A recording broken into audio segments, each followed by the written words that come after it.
Resurvey, అలాగే land titling act. దీని గురించి ఎన్నికలకు ముందు చాలా పెద్ద హడావిడే జరిగింది. ఏకంగా ఒక హామీ కూడా ఇచ్చారు, మేము అధికారంలోకి రాగానే ఈ ల్యాండ్ టైటిలింగ్ యాక్ట్ రద్దు చేస్తామని.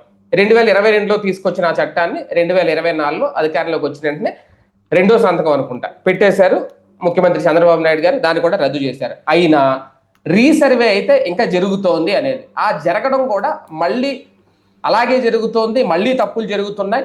రైతు సమక్షంలో కాకుండా అధికారులు నేరుగా వెళ్ళి రీసర్వే చేయడం వల్ల మళ్ళీ తప్పులు దొర్లుతున్నాయి అనేది ఇప్పుడు అధికార పక్షానికి సంబంధించిన మీడియానే ఇప్పుడు గగ్గోలు చేస్తుంది. కారణం ఏంటంటే అప్పట్లోనే దాదాపు 8.5 లక్షల పైగా అంట ఫిర్యాదులు వచ్చినాయి. ప్రతి గ్రామంలో ప్రతి చోట కూడా సర్వే సక్రమంగా జరగట్లేదు అనేది. ఇప్పుడు కూడా అదే విధంగా చేస్తే ఉపయోగం ఏంటి అంటే, ఇక్కడ నాకు అర్థం కాని అంశం, సర్వే చెయ్యొద్దనా, లేదంటే సర్వే ఎలా జరపాలో వీళ్ళ చెప్తున్నారా, అసలు ల్యాండ్ టైటిలింగ్ యాక్ట్ రద్దు చేసేసామని చెప్పి ప్రభుత్వం మళ్ళీ సర్వేలు నిర్వహిస్తుందా, ఏంటి కన్ఫ్యూజన్? ఇదే అంశం మీద చర్చించే ప్రయత్నం చేద్దాం. సార్, వాస్తవానికి అప్పుడు దీని మీద చాలా పెద్ద రచ్చ చేశారు. కాకపోతే అప్పుడు పైలట్ ప్రాజెక్ట్ గురించి కింద విడుదల చేసి ముందు రీసర్వే చేపట్టారు, ఎవరి హక్కులు వాళ్ళు ఇవ్వడానికి. అందులో కొన్ని అంశాలను మనం కూడా తప్పు పెట్టాం, మీరు కూడా తప్పు పెట్టారు. మళ్ళీ ఇప్పుడు అవే తప్పులు చేస్తోంది అంటున్నారు. అసలు రీసర్వే చెయ్యాలా వద్దా, రీసర్వే అవసరం ఉందా, ల్యాండ్ టైటిలింగ్ యాక్ట్ రద్దు చేసినా ఈ సర్వే చేయడం వెనక ఏంటి సారాంశం? బేసిక్గా నేను ఆ రోజునే చెప్పా, అదేమి జగన్మోహన్ రెడ్డి సొంత వ్యవహారం కాదు, ఆయన గొప్పతనం కూడా కాదు. కాకపోతే ఆ దిక్కుమాలిన పేరు జగనన్న భూ సురక్ష హక్కు పేరు పెట్టారు. అది పెట్టినటువంటి తలకమాసినోడు ఎవడో గానీ అదేం సంబంధం అసలు? అది కేంద్ర ప్రభుత్వం రీసర్వే చేస్తున్నామే అంటే అయిపోయే పని. యుద్ధ ప్రాతిపదికన బాధ్యతాయుతంగా చేశారు. అనేక మంది సర్వేయర్లు, మనకి సర్వేయర్లు తక్కువ ఉన్నారు. సర్వేయర్లకు కొత్తగా శిక్షణలు ఇచ్చి మరీ చేశారు, ఏర్పాటు చేసుకొచ్చారు. దాంతో పాటు అది కేంద్ర ప్రభుత్వం ఎందుకు పెట్టింది అంటే, పరిశ్రమలు పెద్ద ఎత్తున ఇండియాకి రావడానికి సిద్ధంగా ఉన్నాయి.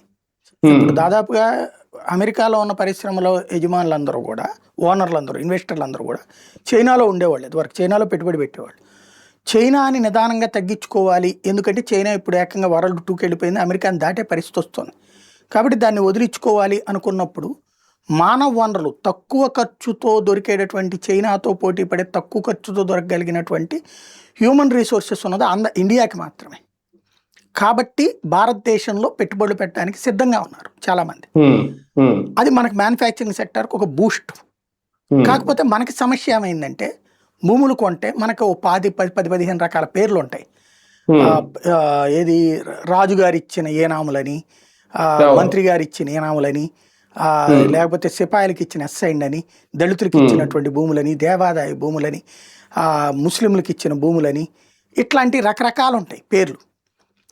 ఈ పోరంబోకు భూమి అని చెప్పి ఇట్లా రకరకాల పేర్లు ఉంటాయి. వీటితో సమస్య ఏమవుతున్నదంటే, మీరు 10 ఎకరాలు కొన్నారంటే ఇందులో ఎక్కడెవరిది లిటిగేషన్ వస్తుందో తెలియదు. ఇప్పుడు మీరు ఉద్దేశపూర్వకంగా దోచుకోవాలనేటువంటిది 100కి 99 మందికి ఉండదు. 1% ఉంటారు ఎదవలు, అది పొలిటికల్ మోటివేటెడ్ ల్యాండ్ గ్రాబర్స్. మిగతా వాళ్ళందరూ కూడా ఓ భూమి కొనుక్కోవాలనుకుంటున్నారు. అవతలోడు అమ్ముతున్నాడు. అవతలోడికి అమ్మే హక్కు ఉందా లేదా అన్నది నీకు నాకు ఎట్ట తెలుసుద్ది? అదేమన్నా మన పాఠ్య పుస్తకాల్లో ఉందా, లేకపోతే మన కాన్స్టిట్యూషన్లో ఉంటుందా? అట్లాగా లేదు, ఓ చట్టంలో ఉంటుంది. ఈ చట్టం తెలిసినోడు ఎవడు?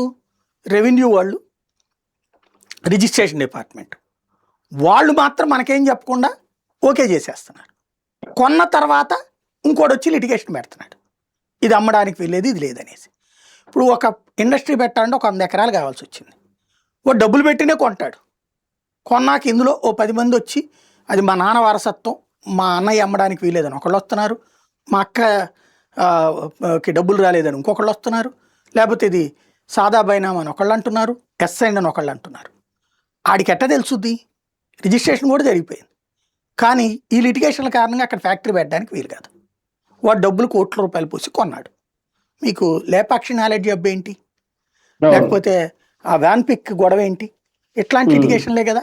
అయ్యేంటి, కేంద్ర ప్రభుత్వం సంస్థలు పెడతానంటే, ఈయన వచ్చిన తర్వాత చంద్రబాబు గారు వచ్చాక 2014 అప్పుడు గిరిజన యూనివర్సిటీకి ఇచ్చిన భూములు ఇట్లాంటి లిటిగేషన్ అయినాయి. అట్లాగే తిరుపతి దగ్గర ఏదో యూనివర్సిటీకి ఇచ్చిన భూములు కూడా అట్లాగే అయినాయి, లిటిగేషన్తో ఆగిపోయినాయి. అవి జగన్ వచ్చాక మళ్ళీ అవి సాల్వ్ చేసి ఇచ్చాడు. ఎక్కడే ఎందుకు రైల్వే జోన్కి ఇచ్చిన భూములు కూడా అట్లా లిటిగేషన్ అయితేనే కదా జగన్ వచ్చి మార్చి ఇచ్చింది. మళ్ళీ అది బిగిన్ అయ్యేలోపు జగన్ దిగిపోయాడు, మళ్ళీ వీళ్ళు వచ్చాక దాని బదులు ఇంకోటి ఏదో సెట్ చేశారు అక్కడ. లిటిగేషన్స్ వచ్చినాయి, ప్రభుత్వానికే వచ్చినాయి లిటిగేషన్స్. అవును. ఇంకా ప్రైవేట్ వాడికి ఏం బాధ? వీటితో జరిగిపోతుంటే ఇబ్బంది అవుతుంది కాబట్టి అంతర్జాతీయ రూల్స్ని చెక్ చేయించాడు నరేంద్ర మోడీ. అంతర్జాతీయంగా మీరు యూరప్ దేశాల్లో కానీ అక్కడెక్కడైనా సరే, ఈ అరబ్ కంట్రీస్లోనే, అరబ్ కంట్రీలో అంటే భూమి హక్కు ఇవ్వరు కానీ లీజుకి ఇస్తారు 35 ఏళ్ళ 50 ఏళ్ళ ఇట్లా. ఆ లీజుకి ఇచ్చిన భూమి గవర్నమెంట్ ఇస్తోంది మీకు, మధ్యలో ఇంకెవరి లిటిగేషన్తో సంబంధం లేదు అది. లేదా ప్రైవేట్ వాడి దగ్గర నుంచి లీజ్ తీసుకున్నా సరే అఫీషియల్ ఆ స్థలం ఫిక్స్డ్ ఇక అంతే, దాంట్లో ఏ ప్రాబ్లం రాదు అక్కడ. కాబట్టి ఇన్వెస్ట్మెంట్ అక్కడికి ఈజీగా వెళ్ళిపోతుంది. దుబాయ్ లాంటి చోట్ల పన్నులు లేవు, దుబాయ్, సౌదీ అరేబియా ఇట్లాంటి చోట్ల. ప్లస్ మన వాళ్ళందరూ లేబర్గా అక్కడికే పోతున్నారు. ఎట్లాగూ భూమికి సంబంధించి ప్రభుత్వం ఎలాంటి లిటిగేషన్స్ ఉండట్లేదు అక్కడ. ఈ లంచాలు ఈ గోల లేదు, సింపుల్గా జరిగిపోతుంది. అందరు అక్కడికి పోతున్నారు ఇన్వెస్ట్మెంట్స్కి. కాబట్టి మోడీ ఏం చేసుకొచ్చాడు, మన దేశంలో అది జరగాలంటే రీసర్వే చేసి పర్మనెంట్ సెటిల్మెంట్ అంటే మీదే మీ ఇల్లే రీసర్వే చేసేసి డిజిటలైజ్ చేస్తారు, ఆన్లైన్లో కనబడుతుంది. ఇప్పుడు మీరు ఆధార్ నొక్కితే మీ బొమ్మ, మీ ఆస్తి, మీ లెక్కలన్నీ కనబడుతున్నాయి కదా. అదే టైపులో ఇక్కడ మీ దాంట్లో కనబడిపోతుంది. ఇప్పుడు మీరు అదేది ఆర్టీఏది ఉంటుంది, మీ డ్రైవింగ్ లైసెన్స్, వెహికల్ నెంబర్ కొట్టగానే మీ వెహికల్ ఏంటి, మీ మోడల్ ఏంటి అన్ని తెలిసిపోతాయి కదా. అట్లాగే ఇది మీ భూమి అని తెలుసు మీకు. కానీ ఇప్పుడున్న రూల్స్ ప్రకారం సుప్రీంకోర్టు ఇచ్చిన తీర్పు ప్రకారం రిజిస్ట్రేషన్ చేసినంత మాత్రం మీ భూమి కాదు తీర్పు ఇచ్చింది కదా సుప్రీంకోర్టు కూడా. రిజిస్ట్రేషన్ చేసినా మన భూమి కాకపోతే ఇంకేం చేయాలా, నన్ను పోయి తెచ్చుకోవాలా. భూములే యుద్ధాలకు కారణమైన ప్రపంచంలో, భూములే నిరంతరం గొడవలకు కారణం అవుతున్నాయి. ఆ గొడవలు సాల్వ్ చేయడానికి గాను ఓ పర్మనెంట్ ఫిక్స్డ్ స్ట్రక్చర్ అది ఇతను చేసింది మోడీ. రీసర్వే చేసేసి నీ భూమిని నీకే రీసర్వే చేసేసి నీకు ఒక కాగితం ఇచ్చేస్తాడు.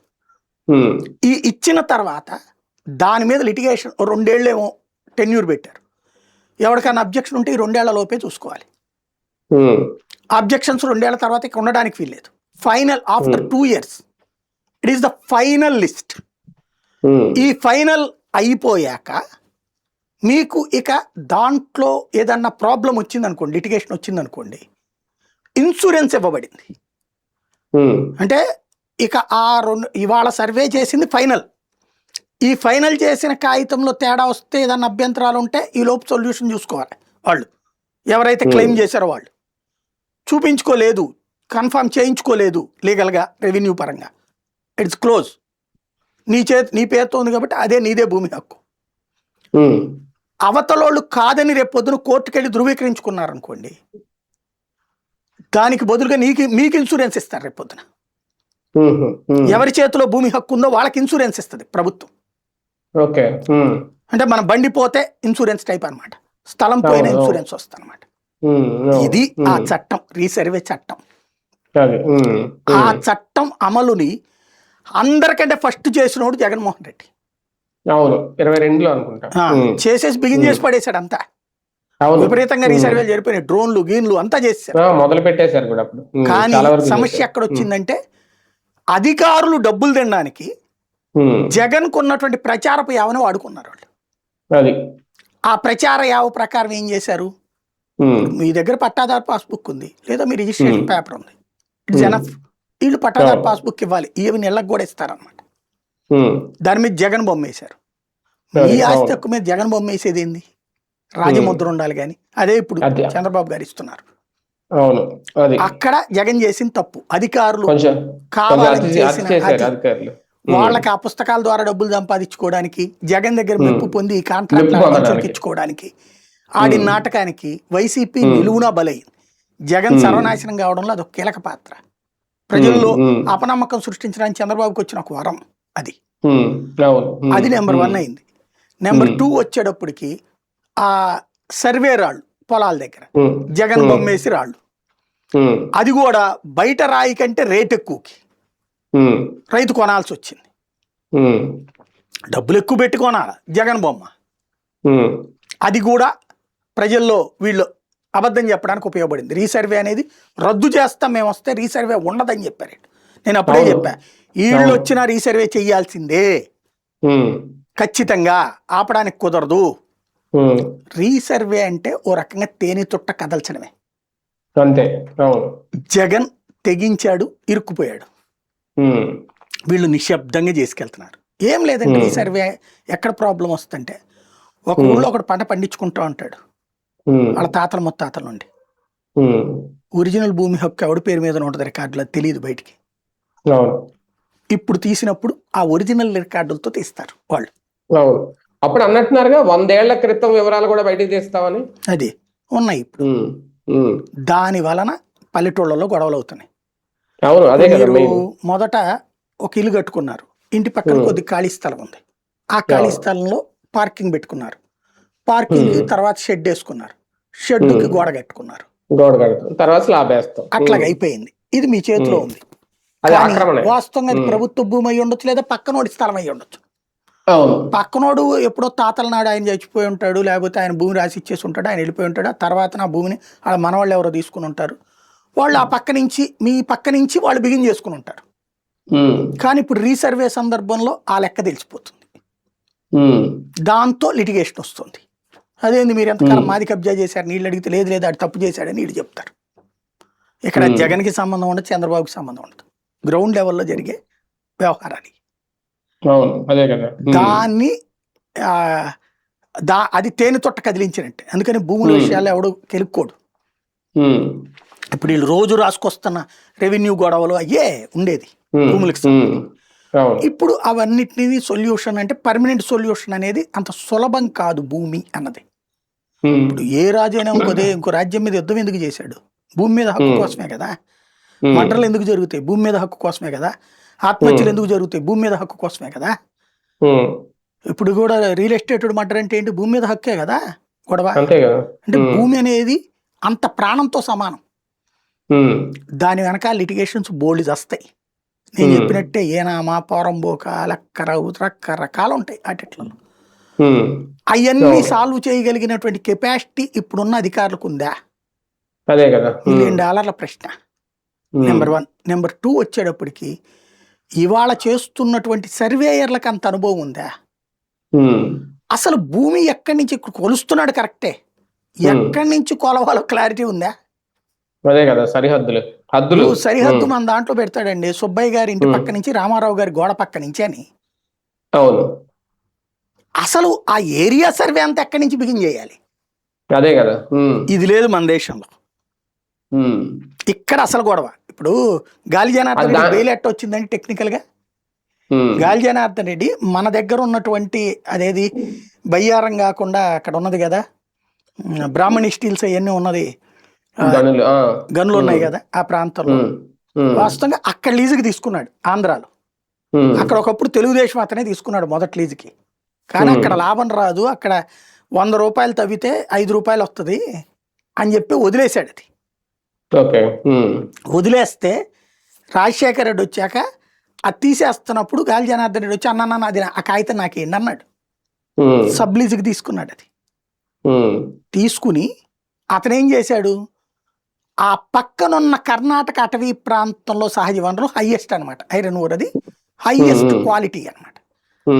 అది తవ్వేశాడు. ఆ సుంకులమ్మ ఆలయం మీద అంతా కర్ణాటకది. అది అక్కడే తవ్వి పడేసి అక్కడ ఉన్నటువంటి దానిని అక్కడ కర్ణాటకలో పర్మిషన్ తీసుకోవాలా, కానీ తవ్వేశాడు. అక్కడది తవ్వేసి అడిగితే నేను తవ్వుకున్న ఆంధ్రాలోనే, ఇదిగో డబ్బులు కూడా కట్టేశాడు. ఇక్కడ తవ్వుకోకుండా డబ్బులు కట్టాడు. తవ్వింది కర్ణాటకది, డబ్బులు కట్టింది ఆంధ్రాకి. అతను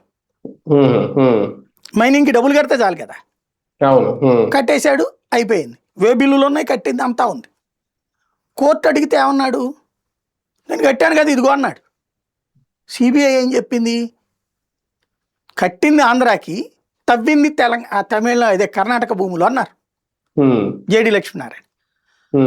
అప్పుడు ఇతనేం వేశాడు గాలి జనార్దన్ రెడ్డి, అదంతా వాళ్ళ తప్పుడు, వాళ్ళకి తెలిసి చావదు సర్వేలు అన్నాడు.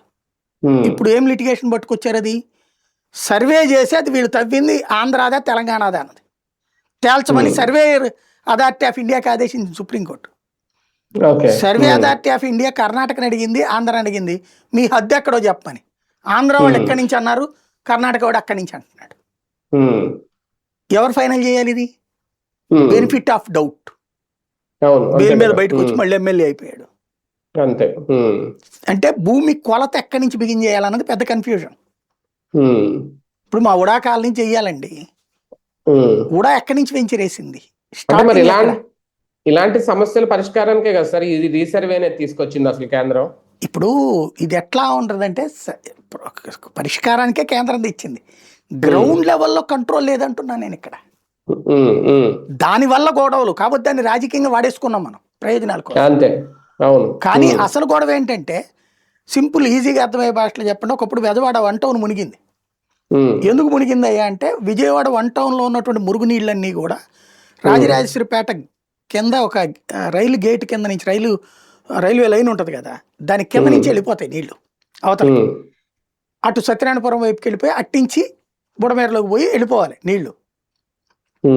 అక్కడ ఒక గేట్ ఉంటుంది.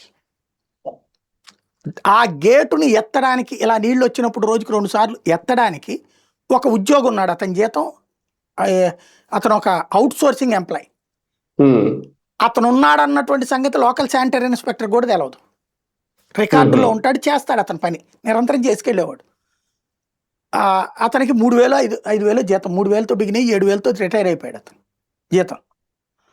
అతను రాజీనామా చేసిన సంగతి శతకోటి మనుషుల్లో ఒకడు అనుకున్నారు, వదిలేశారు. అతని దగ్గర అయితే కాగితాలు తీసుకోలేదు, ఇల్లు అయిపోయింది. సీన్ కట్ చేస్తే అది ఏది వర్షం వచ్చింది, నీళ్ళు కంట్రోల్ చేసేవాళ్ళు లేరు, ఆ గేట్ తెరిచింది లేదు, వెనక్కి అలా నిలబడిపోయి విజయవాడ 1 టౌన్లో పడవలేసుకు తిరగాల్సి వచ్చింది. బోడెమ్మ హోటల్ సెంటరు, జెండా చెట్టు సెంటరు, ఆ ఏరియాలో ఎందుకు వచ్చిందని చెప్పి అప్పుడు ఎవరికి అర్థం కాలేదు. ముందు అసలు నీళ్ళని ఎటుకు పంపించాలో అర్థం కాలేదు. ఎందుకంటే అది కృష్ణానది నీళ్లు కాదు, అది కృష్ణానది మునిగింది కాదు. కృష్ణానది మునిగితే గట్టి వెనకాల భవానీపురం అది మునుగుతుంది. ఇక్కడ మునిగేది ఏరియా కాదు ఇది. ఇదెట్టా మునిగింది? అప్పుడు ఆ రత్నబిందు ఎవరో మేయర్ గారు ఉన్నారనమాట, అటు కార్పొరేటర్లు అందరూ కొట్టుకుంటున్నారు అక్కడ ఏంటి అన్నది. తర్వాత ఒక అధికారి, పాత సీనియర్ మోస్ట్ అధికారి అనమాట, అతను చెప్పాడు సోన్సోక్ అతను ఉండాలండి, నీళ్ళు అక్కడ ఏదో ఎత్తాలి గేట్ అని చెప్పేసేసి. అప్పుడు రికార్డులు చూస్తే అతను రిటైర్ అయిపోయి ఉన్నాడు. 3 నెలలు 4 నెలలు అయిపోయింది, ఎవడు పట్టించుకోలేదు. అప్పుడు పరిగెత్తుకుంటూ వెళ్ళి ఇంజనీరింగ్ డిపార్ట్మెంట్ వాళ్ళు అక్కడ గేట్ ఎత్తితే నీళ్ళు వెళ్ళిపోయినాయి, వరద ఆగిపోయింది. అప్పటిదాకా 1వ అంతస్తులో పాల ప్యాకెట్లు ఇచ్చుకోవాల్సిన పరిస్థితి అనమాట. ఒక రోజంతా జరిగింది. అట్లాగా ఇక్కడ గ్రౌండ్ లెవెల్లో ఉన్నటువంటి పాత రెవెన్యూ వాళ్ళకి తెలుసు ఎక్కడి నుంచి బిగిన్ అనేది, ల్యాండ్ కొలత బిగిన్ ఎక్కడ చేయాలన్నది. వాళ్ళందరూ రిటైర్ అయిపోయారు. కొత్త వాళ్ళ దగ్గర ఏమైనా నేర్చుకున్నారా? ఏముండదు. కాబట్టి లిటిగేషన్స్ వస్తానే ఉంటాయి. ఇప్పుడు వీటిటి ఇదివరకు అది జగన్ మీదకి తోసేశారు, ఇప్పుడు ఇవాళ జ్యోతులు రాసింది అధికారుల మీదకి తోస్తున్నారు. అధికారుల మీద అది అప్పుడు చేస్తే జగన్ వైసీపీ వాళ్ళు కావాలని చేపించారు తప్పుడి, ఇప్పుడు చేస్తే అధికారులు తప్పు చేస్తున్నారు. అది విచిత్రం. అంటే రీసర్వే అయితే అవసరమే, కాకపోతే అది సరిగ్గా చేయడంలో అధికారుల వైఫల్యమే కనిపిస్తుంది అప్పుడు ఇప్పుడు కూడా అనేది వీళ్ళు చెప్తుంది. అదే అధికారుల వైఫల్యం అంటానికి కూడా లేదు నేను అనేది. అదే ఒక స్పష్టమైన విధానం లేదు వీళ్ళ దగ్గర. అంటే వీళ్ళు చెప్పినట్టు కొలత ఎక్కడి నుంచి బిగిన్ చేయాలో సర్వేయర్కి తెలియాలా, సర్వే కరెక్ట్ గా ఉండటం సర్వేయర్కి తెలియాలి. లిటిగేషన్ వస్తే ఆన్ ద స్పాట్ పరిష్కరించేటటువంటి యంత్రాంగం ఉండాలి. ఇప్పుడు ఎంఆర్ఓ అక్కడే కూర్చోవాలి, అయ్యా నా దాంట్లో 2 గజాలు పక్కన వాళ్ళు లాక్కున్నాడు అని నేను చెప్పా, వెంటనే కొలత కరెక్ట్గా చేసి ఆక్రమించుకుంటే ఆక్రమించుకుంది నువ్వు ఇచ్చేయి అని చెప్పాలి, లేకపోతే ఆక్రమించుకోలేదని నాకు చెప్పాలి. అప్పుడు గొడవ ఉండదు. ఇంకా అయితే గీతే కోర్టులకు పోతాం, లేకపోతే తన్నుకు చేస్తాం, తలకాయలు బాగా కొట్టుకుంటాం. అదే లెవెల్లో జరుగుతుంది. అప్పుడు ఎందుకనేమో కదా సార్ డ్రోన్ తో కూడా చేశారు ఈ సరిహద్దులు గొడవలు ఉండకుండా. డ్రోన్ అనేది మస్ట్ అండి. ఇది ఎట్లా ఉంటదంటే మీకు ఇప్పుడు గూగుల్ మ్యాప్స్ లో తర్వాత అదేదో ఒక యాప్ ఉందట, దాంట్లో మీ ఇంటిని కనుక లెక్కేస్తే మీ ఇంటి ఫోటోతో సహా వస్తుంది, మీరు నుంచుంటే మీతో సహా వస్తుంది, కనబడుతుంది. Micro level picturisation. ఈ సర్వేతో అదే చెయ్యాలనుకుంటున్నారు. ఈ సర్వే ఉద్దేశం అదే, డిజిటల్.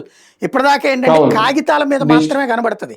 ఇప్పుడు రేపు పొద్దున ఈ రీసర్వే పూర్తయి రిజిస్ట్రేషన్ డిజిటల్ అయితే మీరు వెళ్ళి రిజిస్టర్ ఆఫీస్లో మీ ఇంటిని పూర్తిగా అమ్మాలనుకున్నారనుకోండి, మీ ఇంటి మీద మీ పేరు కనబడుతుంది. ఇప్పటిదాకా మీ పేరులో కొన్నోడి పేరు వచ్చేస్తుంది, సింపుల్. అక్కడ లేదు, దాన్ని సగం అమ్మాలనుకున్నారు, సగంలో ఎదురు దమ్మారా వెనక అమ్మారా, ఎదురు దానికి మీ పేరు వెనకాల వాళ్ళ పేరు, లేకపోతే ఎదురుది వాళ్ళ పేరు వెనకాల మీ పేరు, ఎంత అనేది మళ్ళీ కట్ చేస్తారు అందులో డిజిటల్లోనే. ఉమ్, మీరు కట్టిన గోడతో సహా కనబడుతుంది అక్కడ. సింపుల్. అవును అవును. ఇది జరగాలి. జరగాలి. అది చిత్తశుద్ధి ఉండాలి, రాజకీయ శుద్ధి కాకుండా. అది మెయిన్ అది. Right right. ప్రస్తుతం అయితే ఈ భూములకు సంబంధించి రీసర్వే అయితే అవసరమే, ఖచ్చితంగా చెయ్యాలి. కాకపోతే రీసర్వేలో వీళ్ళు చెప్తున్నట్టు దొర్లుతున్న తప్పులు ఏవైతే ఉన్నాయో వాటిని సరిదిద్దే ఒక సమగ్రమైన యంత్రాంగాన్ని ప్రభుత్వం తీసుకొస్తుందా? వాస్తవానికి కేంద్రం తీసుకొచ్చిన ఈ రీసర్వే అప్పట్లో 2022లోనే జగన్మోహన్ రెడ్డి గారు ప్రారంభించారు. కానీ రాజకీయ దురుద్దేశాల కారణంగా దాన్ని ఆపేశారు. అప్పుడు మళ్ళీ ఇప్పుడు చేస్తున్నారు, కానీ ఇప్పుడు కూడా సరిగ్గా జరగట్లేదని వాళ్ళే ఒప్పుకుంటున్నారు. మరి దీనికి ఏంటి పరిష్కారం? ప్రభుత్వం ఏమైనా ఆలోచిస్తుందా? చూద్దాం.